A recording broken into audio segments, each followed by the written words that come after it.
அஸ்ஸலாமு அலைக்கும் வரஹ்மத்துல்லாஹி வபரகாத்துஹு. அபூபக்கர் ரலியல்லாஹு அன்ஹு கலிஃபாவா ஆன பிறகு மக்கள் இஸ்லாமிய சட்டங்களையும் விதிமுறைகளையும் கொஞ்சம் கொஞ்சமா மாத்த ஆரம்பிச்சாங்க.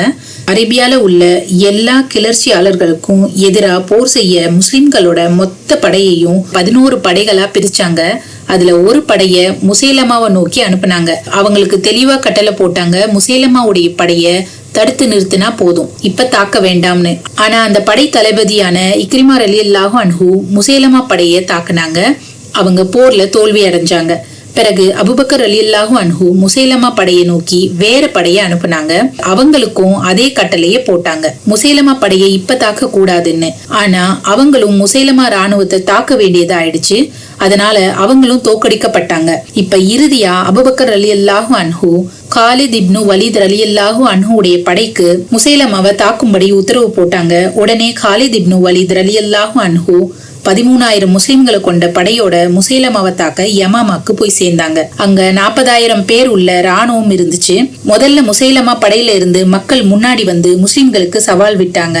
இந்த சவால்ல உமர் ரலியல்லாஹு அன்ஹுடைய சகோதரரான ஜயித் பின் கத்தாப் ரலியல்லாஹு அன்ஹுவும் சில சஹாபாக்களும் அவங்கள வீழ்த்தினாங்க. 2 படைகளும் ஒருத்தர் தாக்கிக்க ஆரம்பிச்சாங்க. ஆரம்பத்துல 2 படைகளுக்கு நடுவுல சண்டை ரொம்ப கடுமையா இருந்துச்சு. முசைலமாவுடைய படை வீரர்கள் அதிகமா இருந்த காரணத்தினால கொஞ்சம் கொஞ்சமா பல முஸ்லிம்கள் ஷஹீதாக தொடங்கினாங்க. முஸ்லிம்களோட ராணுவம் பின்வாங்க ஆரம்பிச்சது. பின்னாடி வந்து முஸ்லிம்களை தோக்கடிக்கிற அளவுக்கு முசைலமா படை முன்னேறி வந்துச்சு. கடைசியில முஸ்லிம்கள் தங்கி இருந்த முகாம் வரைக்கும் வந்துட்டாங்க. அங்க முஸ்லிம் பெண்களும் காலித் இப்னு வலீத் ரலியல்லாஹு அன்ஹுடைய மனைவியும் அந்த கூடாரத்துல இருந்தாங்க. எல்லா முஸ்லிம்களும் போரை விட்டுட்டு ஓடிடுவாங்க, நம்ம தான் வெற்றி அடைவோம்னு முசைலமாவுடைய படை நினைச்சாங்க.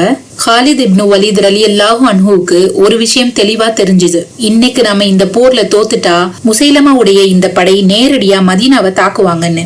இப்ப அவங்களுக்கு வேற வழியே இல்ல, கண்டிப்பா எதிர்த்தாக்குதல் நடத்தியே ஆகணும். அதனால காலித் இப்னு வலீத் ரலியல்லாஹு அன்ஹும் ஜயித் பின் கத்தாப் ரலியல்லாஹு அன்ஹும் இன்னும் சில சஹாபாக்களும் முஸ்லிம் படையை விட்டுட்டு எதிரிகளை நோக்கி நகர ஆரம்பிச்சாங்க. கொஞ்சம் கொஞ்சமா எதிரிகளை மறுபடியும் தாக்குனாங்க. பின்வாங்கின முஸ்லிம்களோட படை தளபதிகளான காலித் இப்னு வலீத் ரலியல்லாஹு அன்ஹு, ஜயித் இப்னு கத்தாப் ரலியல்லாஹு அன்ஹு இன்னும் சில சஹாபாக்கள் எதிரிகளை தாக்குனதும் அவங்களோட துணிச்சலை பார்த்து மத்த வீரர்களோட துணிச்சலும் அதிகமாச்சு. மெதுவா சண்டைக்கு திரும்பி வர ஆரம்பிச்சாங்க. கொஞ்ச நேரத்திலேயே முஸ்லிம் ராணுவம் முசைலமாவுடைய படைய பயங்கரமா தாக்குனாங்க. முசைலமா படை போரை விட்டு பின்வாங்கி ஓட ஆரம்பிச்சாங்க. ஓடி கடைசியில ஒரு கோட்டையை அடைஞ்சாங்க. அந்த கோட்டையில 4 பக்கமும் சுவர்களால மூடப்பட்டிருந்துச்சு. அங்க முசைலமாவுடைய முழு படையும் நுழைஞ்சு கோட்டை கதவுகளை மூடி அவங்கள பாதுகாத்துக்கிட்டாங்க.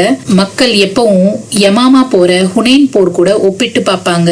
ஹுனைன் போர்ல முஸ்லிம்கள் படை பின்வாங்க ஆரம்பிச்சதும் நபி ஸல்லல்லாஹு அலைஹி வஸல்லம் முஸ்லிம்களை விட்டுட்டு தனியாளா எதிரிகளை நோக்கி போனாங்க. அன்னைக்கு நபி தலைமைத்துவத்தோட ஒரு சிறந்த முன்மாதிரியா திகழ்ந்தாங்க.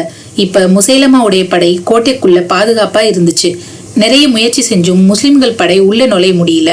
கடைசியில ஒரு சஹாபி பர்ரா இப்னு மாலிக் ரலியல்லாஹு அன்ஹு சொன்னாங்க, என்னை எப்படியாவது கோட்டை சுவரோட அந்த பக்கத்துக்கு தூக்கி போட்டுருங்க, நான் போய் கோட்டை கதவுகளை திறந்து விட்டுறேன்னு சொன்னாங்க. ஆனா படை தளபதிகளும் மற்ற சஹாபிகளும் இதை செய்யறதுக்கு மறுத்தாங்க. ஏன்னா இந்த முடிவு ரொம்ப ஆபத்தானது.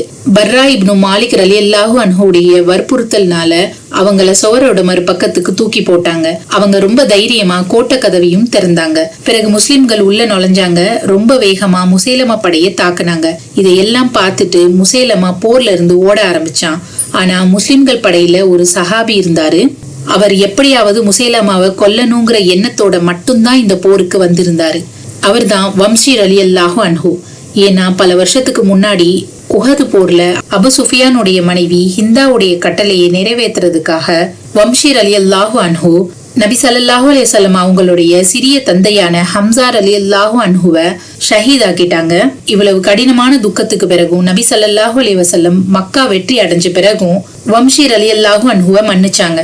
ஆனா வம்ஷி கிட்ட சொன்னாங்க, இனி எப்பவும் என் கண்ணு முன்னாடி வராதுன்னு. வம்ஷி ரலியல்லாஹு அன்ஹு தனக்கு ஏற்பட்ட பாவ பழியை முடிவுக்கு கொண்டு வர இஸ்லாத்தோட மிகப்பெரிய எதிரியான முசைலமாவை ஒழிக்க நினைச்சாங்க.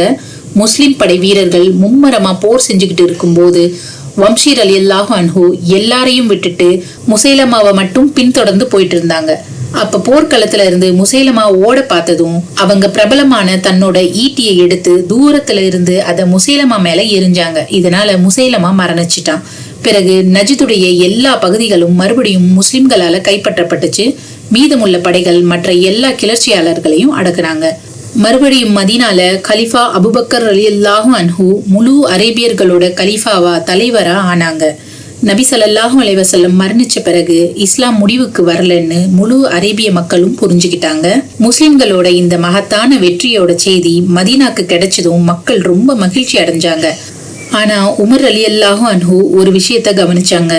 இந்த போர்ல 700 ஹாஃபில்கள் ஷஹீதாகி இருந்தாங்க. இவங்க முழு குரானையும் மனனம் செஞ்சிருந்தாங்க. உமர் ரலியல்லாஹு அன்ஹு யோசிச்சாங்க, இப்படியே படிப்படியா குரான மனனம் செஞ்ச நபித்தோழர்கள் ஷஹீதாகிட்டா ஒரு நாள் முஸ்லிம்களுக்கு இடையில குரானோட வரிசைகளை பத்தின கருத்து வேறுபாடுகள் அதிகமாகி குரான் தவறா ஓதப்பட்டுறக்கூடாது, இன்னும் பல பிரிவுகளா முஸ்லிம்களுக்குள்ள பிளவு ஏற்பட்டுறக்கூடாதுன்னு யோசிச்சாங்க. ஏன்னா அந்த நேரத்துல குரான் சின்ன சின்ன பகுதிகளா பிரிச்சு எழுதப்பட்டிருந்துச்சு. நாம இப்ப ஓதுற குரான் மாதிரி முழுமையான ஒரு புத்தக மாதிரி அப்ப இல்ல. உமர் ரலியல்லாஹு அன்ஹு அபுபக்கர் ரலியல்லாஹு அன்ஹு கிட்ட இந்த விஷயங்களை எடுத்து சொல்லி நாம குரானை சரியான வரிசைப்படி எழுதி ஒரு முழுமையான தொகுப்பா எழுதணும்னு சொன்னாங்க. குரான் தொகுப்பா இல்லைன்னா மக்கள் பல பிரிவுகளா பிரிய ஆரம்பிச்சிருவாங்கன்னு சொன்னாங்க. இதனால அபுபக்கர் ரலியல்லாஹு அன்ஹு குரானை சரியான முறையில வரிசைப்படுத்தி தொகுப்பாக்கி ஒரு புத்தக வடிவத்துல எழுத உத்தரவு போட்டாங்க. குரானை புத்தக வடிவத்துல தொகுக்கிறதுக்காக என்னெல்லாம் செஞ்சாங்க, இந்த பணியில எந்த சஹாபியெல்லாம் ஈடுபடுத்தப்பட்டிருந்தாங்க, குரான் முழு புத்தகமா உருவான வரலாறு என்னங்கிறத இன்ஷா அல்லாஹ் அடுத்த பதிவுல பார்க்கலாம். அஸ்ஸலாமு அலைக்கும் வரஹ்மத்துல்லாஹி வபரகாத்துஹு.